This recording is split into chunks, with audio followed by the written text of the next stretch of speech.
शीर्षक है स्तवन में मात्र भक्ति ही कारण है। आपका जो स्तवन किया जा रहा है उसमें केवल मात्र हमारे अंतरंग की भक्ति ही कारण बनी और कुछ नहीं, केवल एकमात्र भक्ति ही कारण है। किसी का दबाव नहीं है, दबाव बस नहीं कर रहे, कोई लोभ बस, कोई स्वार्थ बस भी नहीं कर रहे।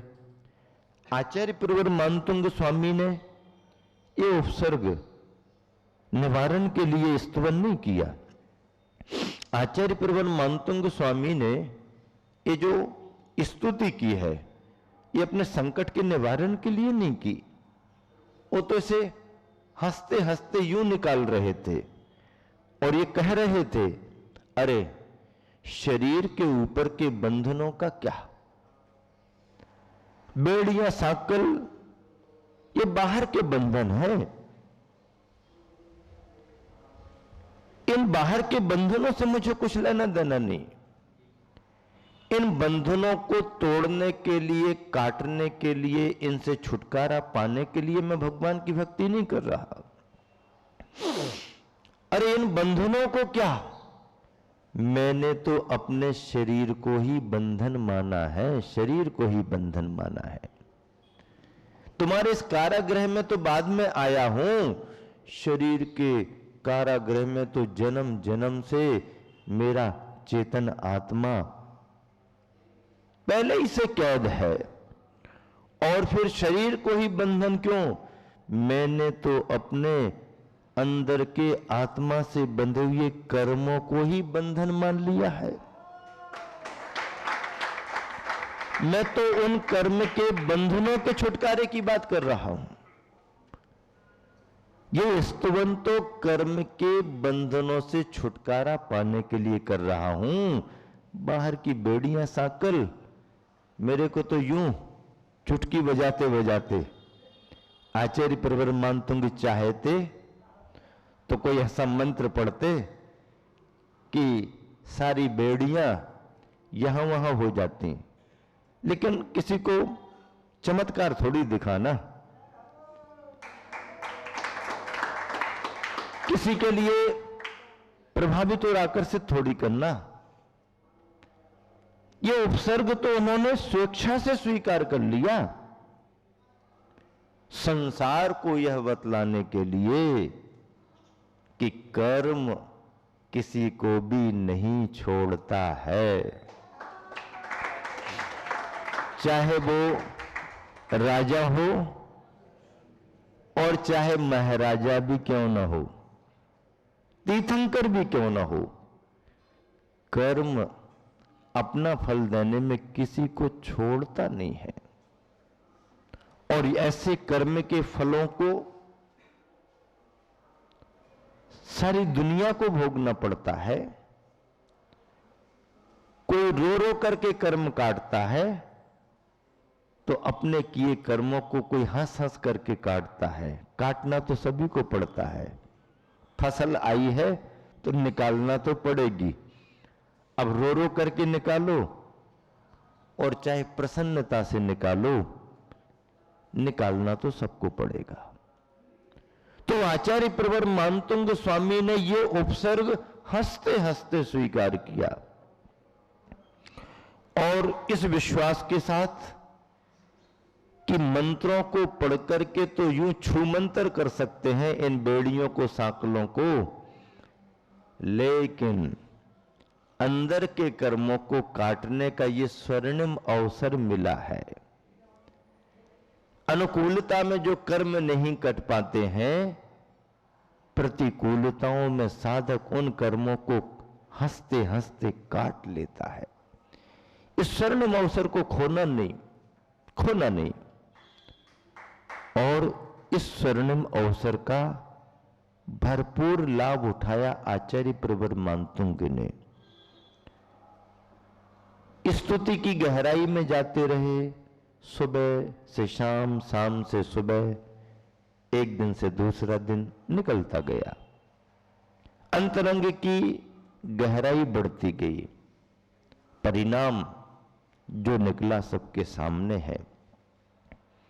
बाहर की बेड़ियां टूटी, साकलें टूटी, पहरेदारों ने राजा को समाचार दिया, पुनः पुनः अंदर किया गया, पुनः पुनः बाहर आ गए। कई बार ऐसा होने से राजा आश्चर्यचकित हुआ। ये सब हुआ, पर इसकी कोई अपेक्षा नहीं थी। इसके लिए उन्होंने स्तोत्र पढ़ा भी नहीं, और कोई पहले से लिखा भी नहीं था कि उसका पाठ कर रहे हों। नहीं, वो तो अंतरंग से जो उनके भाव बनते गए वह बाद में स्तोत्र बन गया। ऐसी गहराई में जाकर के स्तुति की अतिशय प्रकट हुए, भक्ति का प्रभाव दिखा। भक्ति का प्रभाव है, कोई चाहे ना चाहे, तुम्हारी श्रद्धा, तुम्हारी भक्ति तुम्हारे को प्रभाव दिखलाती ही है। विलंब हो जाए, समय लग जाए, बात अलग है, लेकिन अंतरंग से, प्राणों से यदि तुमने किसी को पुकारा है तो तुम्हें उसका प्रभाव जीवन में मिलेगा ही मिलेगा, मिलेगा ही मिलेगा। अगला श्लोक है, उच्चारण के लिए तैयार हूं। अल्प श्रुतम श्रुतवताम परिहास धाम तद्भक्तिरेव मुकुरी कुरुते वलान यत्कोकिला किल मधौ मधुरम विरौति तच्चाम्रचारुकलिका निकेरैके हेतु। अल्पश्रुतम श्रुतवताम परिहासधाम तद्भक्तिरेव मुखरी कुरुते बलान्माम यत् कोकिलः किल मधौ मधुरम बेरौति तच्चाम्र चारुकलिका निकरई के हेतु। कितना प्यारा भाव है, कितने विश्वास से भर करके भाव प्रकट हुआ है। शब्दों को देखो, एक एक शब्द आपके लिए एक गहरा भाव देगा। अल्पश्रुतम, अल्प शास्त्रों का ज्ञाता हूं मैं अतीव। श्रुतवताम परिहास धामो, थोड़ी सी बुद्धि है, थोड़े से शास्त्रों का ज्ञाता हूं, इसलिए विद्वानों के सामने यदि कुछ कहूं तो मेरी हंसी हो जाएगी। ज्यादा ज्ञान तो है नहीं, हंसी हो जाएगी मेरी, ऐसा समझते हुए भी माम मुझको तद भक्ति एवो, आपकी भक्ति ही तद भक्ति है प्रभु, आपकी भक्ति ही बलात जबरन मजबूर करते हुए मुखरी करोती बाचाल कर रही है, प्रेरित कर रही है, बोलने को, कुछ कहने को मजबूर कर रही है, दबाव डाल करके वो हमारे अंदर की भक्ति हमको कुछ कहने को प्रेरित कर रही है। किल निश्चय से, ठीक है ना, ये भाव इसलिए ठीक है क्योंकि उदाहरण भी प्रकृति में सभी जानते हैं। मधु वसंत ऋतु में, जब बसंत ऋतु आती है तो उस मौसम में कोकिलहा, कोयल, जानते हो कोयल, हां, बसंत ऋतु में कोयल यत मधुरम बिरौती, जो मधुर मधुर आवाज करती है। कोयल की आवाज मधुर है ना, हां, कोयल की आवाज मधुर है। तो जो बसंत का मौसम पा करके ये कोयल जो मधुर मधुर आवाज करने को आवाज करती है, तो उसमें क्या वो अपनी इच्छा से करती है, क्या मन से करती है? मन से तो करती है, पर मजबूर होकर के करती है। क्यों? क्योंकि बसंत का मौसम मीठी मीठी आवाज करने के लिए उसे प्रेरित करता है, प्रेरित करता है। क्या लिखा है? आम्र चारु कलिका निकरई के हेतु। कोयल के मधुर मधुर बोलने में कारण क्या है? आम्र की कलिका, चारु कलिका, आम्र, निकरई के हेतु, आमों का मोर, आम के छोटे छोटे फल, आम्र के फूल जो मौसम में आम के वृक्ष में बहुत बहुत मात्रा में आ चुके हैं, उस फूले हुए वातावरण को देख करके, उससे प्रभावित होकर के, मजबूर होकर के अपनी मधुर मधुर आवाज कोयल करने लगती है, कूकने लगती है।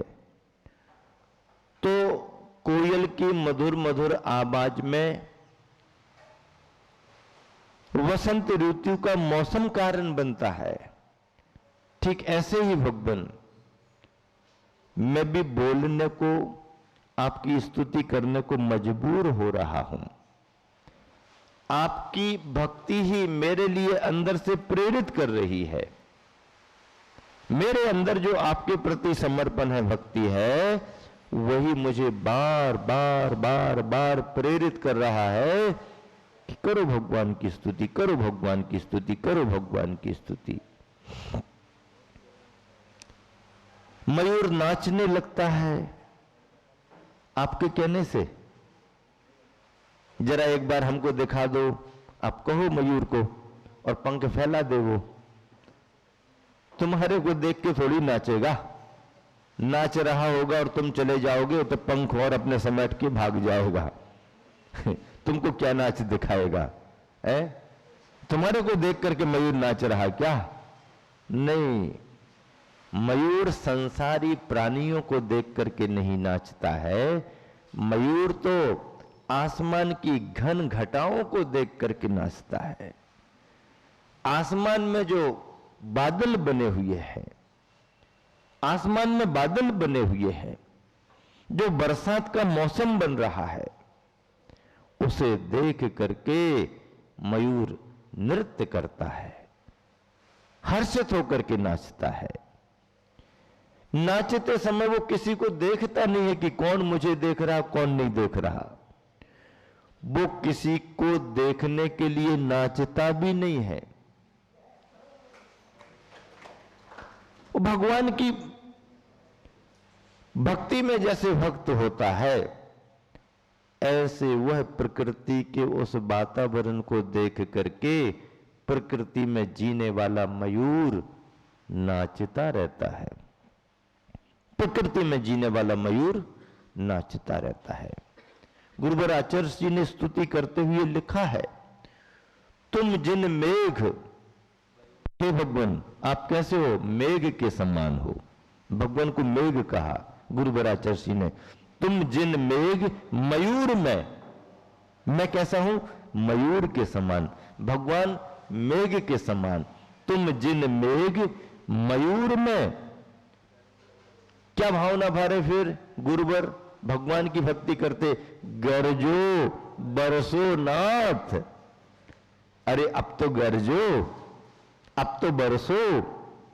हे जिन भगवान आप मेघ के समान हो और मैं मयूर के समान हूं, इसलिए गरजो बरसो नाथ।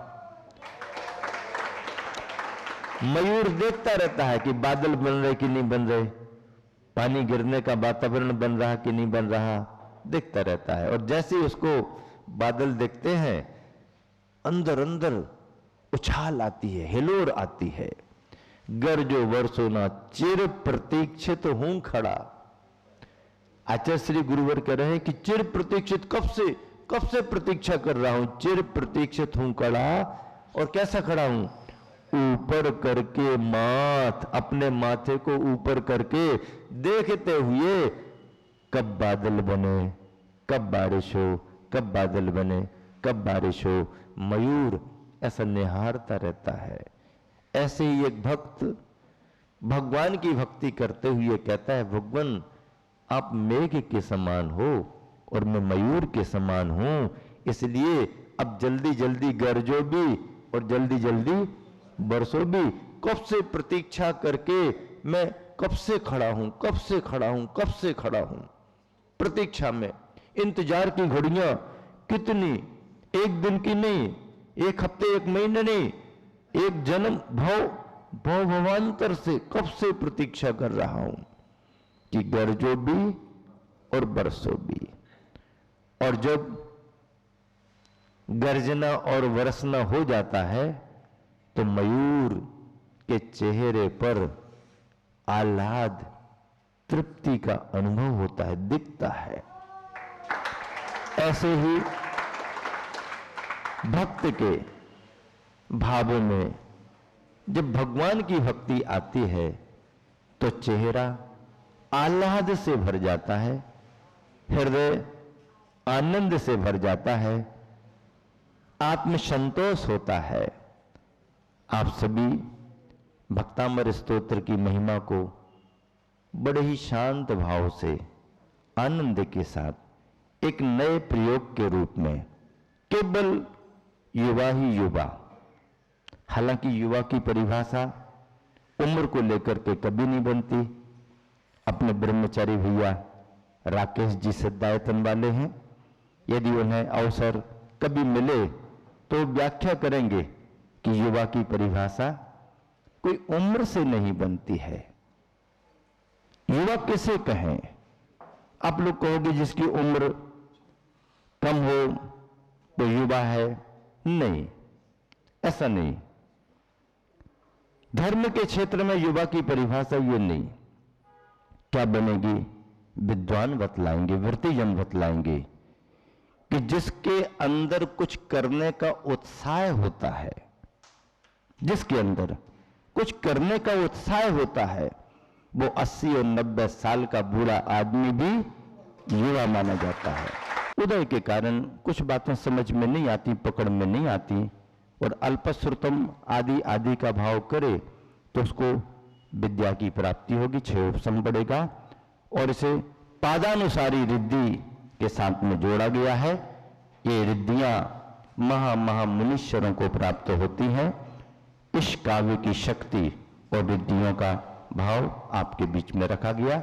समय आपका हो गया है, इसलिए विराम देता हूं। महावीर भगवान की जय।